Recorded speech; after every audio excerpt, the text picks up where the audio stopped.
J'ai le plaisir d'accueillir à nouveau le docteur Grassley qui va nous parler d'une chose qu'on aimerait tous savoir, c'est les dents blanches. Docteur, pourquoi est-ce qu'on a tous envie d'avoir des dents blanches? Il s'agit plus d'un phénomène de société où on apporte de plus en plus d'importance à l'esthétique. Et comment est-ce qu'on peut faire pour les avoir, ces dents blanches? Alors, une chose à savoir est que la dent n'est pas blanche intrinsèquement en elle-même. On a tous une teinte un petit peu jaunâtre, brunâtre, grisâtre, qui est la teinte de notre dent. Donc on parle plus d'éclaircissement plutôt que de blanchiment dentaire.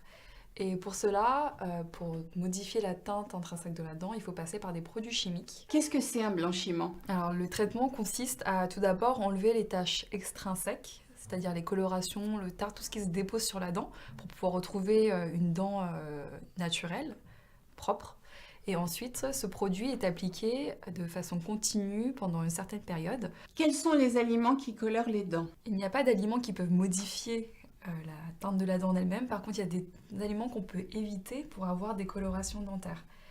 Notamment, je pense à tous les aliments qui ont une teneur en pigments assez importante, comme le vin rouge, les fruits rouges, la betterave, mais aussi le thé, le café, et puis il faut ajouter aussi le tabac. Que pensez-vous des dentifrices blanchissants? Les dentifrices blanchissants n'auront pas une conséquence, une action sur la teinte intrinsèque même de la dent.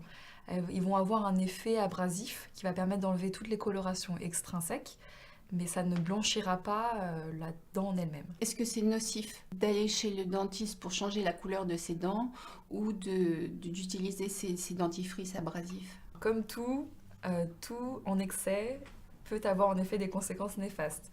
Notamment le dentifrice, comme j'ai dit, c'est abrasif, utilisé de façon très importante, et notamment je pense aux remèdes de grand-mère comme le bicarbonate de soude, le citron, le charbon. Ça peut avoir des conséquences abrasives importantes sur les dents. Donc à utiliser à usage fréquent ou avec une concentration qui n'est pas adaptée, cela peut avoir en effet des effets sur la dent, mais aussi sur la gencive et sur d'autres tissus.